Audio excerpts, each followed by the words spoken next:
Hi and welcome. In this video we're going to learn about the home screen, its component parts and how great it is as a central hub for your organisation with Photoshop. So when you launch Photoshop, the home screen appears. This be it.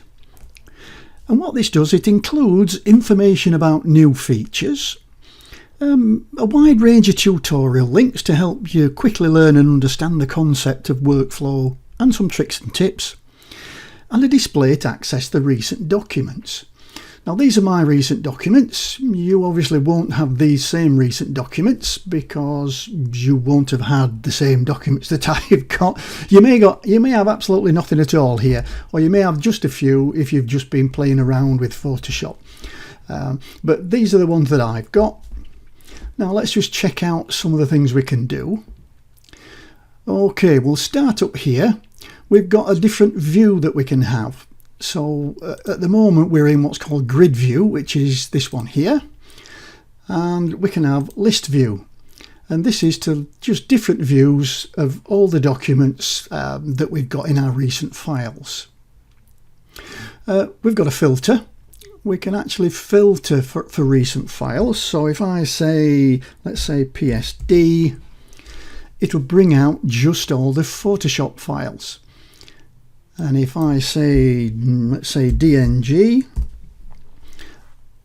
it'll bring out all the DNG files. But I haven't got any DNG files, so let's try some JPEGs.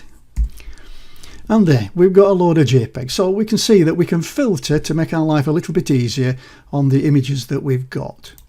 And we'll go back to grid view. And in here we can actually sort things. So we've got several things. We can sort on last modified by name, size and kind. Now last modified here by default, this is the last thing that I actually modified, and then it goes further and further away. So you can see 2 days, 21 days, 21 days, 2 months, 3 months. We could do it the other way around by clicking on this little arrow here, and that takes us to the furthest one, or the longest time that I edited an image, through to the most recent. So we'll drop that back, and we can now go by name. And obviously by name, again, we've got ascending or descending. Well, at the moment we're starting at W. So let's click this little arrow now, and we'll start off here. We've got some numbers, and then we've got no number, we've got an underscore, so they all go first. And then we start with B and up to G, and then I, M, P, you know. So we're going alphabetically, either up or down. And then we can have by size. So again, we can go up or down. So here we start with kilobytes, and then we eventually go up to megabytes, and etc, etc. And what's the last one? Oh, it's kind. Yeah, so we can actually sort by kind of image, and so this is put in alphabetically. So we've got all the JPEGs, and then we've got some PDFs and some Photoshop documents. So it'll list them by all the different, basically what kind of images or documents have you got. Now let's move over onto this left hand side, and we've got obviously my work, which is what we've been looking at. We've got some Lightroom photos. Now what these are photos that have been synced with Lightroom. So there may be 1 or 2 in there that might take a while, because there might be a few of them. Okay, but if you've got anything synced with Lightroom, then you can now access them from within Photoshop. And then cloud documents.